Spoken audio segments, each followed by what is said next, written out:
Сайн байцгаана уу? За өнөөдөр би та бүхэндээ одоо буудай үр тэгээд нэвс зармыг соёолжуулж биедээ хэрхэн ашигтай амин дэмүүдийг авах вэ? Мөн тэдгээрийг хэрхэн өрслүүлж витаминээр баялаг болгох вэ гэдгийг зааж өгье. За энэ маань юу яадаг вэ гэхээр янз бүрийн үр тариа байдаг тийм үү? Гурвалжин будаа, сэвэг зарам гэдэг бид нар чинь бүгдээрээ үрнүүд шүү дээ.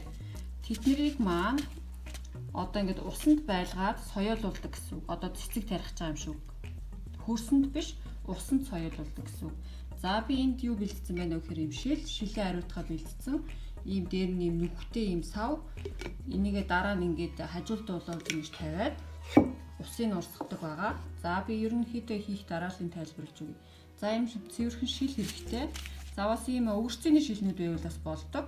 Та бүхэн нүхийн цоолоод хийж болно. Гэхдээ би энийг бол сонгож худалдаж авсан. Энэ нүхтэй дараа нэг хажуултуулаад тавихад ариун цэврийн хувьд арай цэвэрхэн. За энэ маань ямар ач холбогдолтой вэ гэхлээр маш их витамин болон минерал, штоф тэгээ ургамлын хоёр дахь элемент гэж ярьдаг хлорофилл гэх зүйлээр маш их баялаг.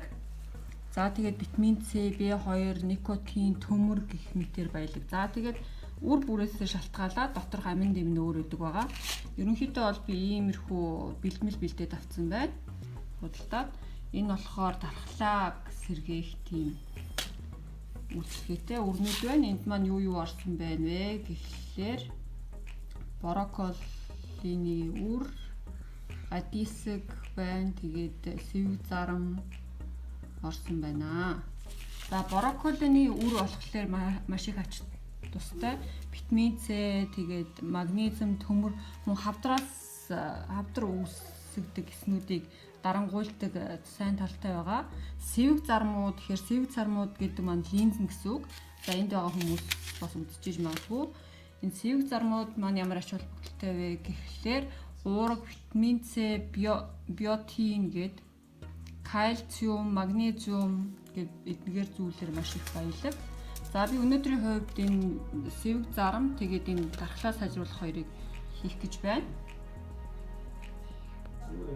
За нэг удаагийн одоо ийм жижиг барины шилэнд бол одоо нэг ийм хоолны халбаг буюу нэг хоолны халбаг тал үр байхад болно. За та бүхэн харж байгаа бох энд бол зүгээр сэвэг зарамууд байна. Энд би болохоор брокколины үр хийсэн байна. Брокколи биш ээ. Энд би ногоон сэвэг зарам хийсэн байна. Брокколи хийгээгүй.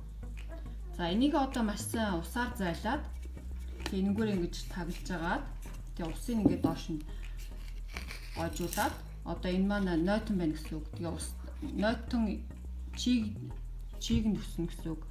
Гол нь устай сайн байлгаж болохгүй энэ нөхөр маань усан доошоо урсах хэрэгтэй гэсэн үг. Шилэндээ хийсэн үрээ сайн ингээд зайлаад энэгээр ингээд асгачих гэсэн үг.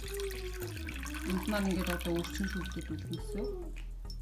Энийг нийлээсээ 2-3 удаа зайлаад тэгээд ингээд тавьчихдаг гэсэн үг. Доор нь юу тавиад, аяга тавиад, тавг тавиад. За энийгээ тэгээд орой 10 цаг ингээд усын гойжуулаад тавьчихна. 10 цагийн дараа өдөрт 2 удаа усын солиод 4-6 хоногийн дараа энэ маань үрслээд бэлэн болно гэсэн үг ээ. За би тэгээд явцын та бүхэнд харуулад явах болно. За 4 хоногийн дараа нөгөө соёолуулсан маань үр маань ийм болсон байна. Нэг хоолны халбаг талтай хийсэн үр маань ийм одоо шил дүүрсэн ийм их болж өссөн байна. За нөгөө нэг барины шилэнд хийсэн маань ийм болсон байна. Би дээр нь ингээд нүх цоолоод хийсэн. За үүнийгээд ингээд хоолтойгоо холиод идэж болно. Салаатанд хийж болно, смутиндээ хийж болно. Янз бүрийн аргаар идэж болно. Сквадор хуураад идэж болно. За энэний маань амин дэм маань маш баялаг. Жирийн үрнээсээ хэд дахин илүү минерал, витаминаар баялаг байдаг. Ялангуяа өвлийн үедрэл ногоо хомс үед ингэж идвэл маш амин дэмээр баялаг байдаг. За та бүхэн харж байгаа хэр жижигхэн зүйлээс хэр их ногоо гаргаж авч болохыг Тийм учраас эдийн засгийн хувьд ч юм уу маш хэмнэлттэй. Өөртөөхөө гараар өөртөөхөө аминд юм үржүүлээд ургуулад авч ийн гэсэн үг ээ.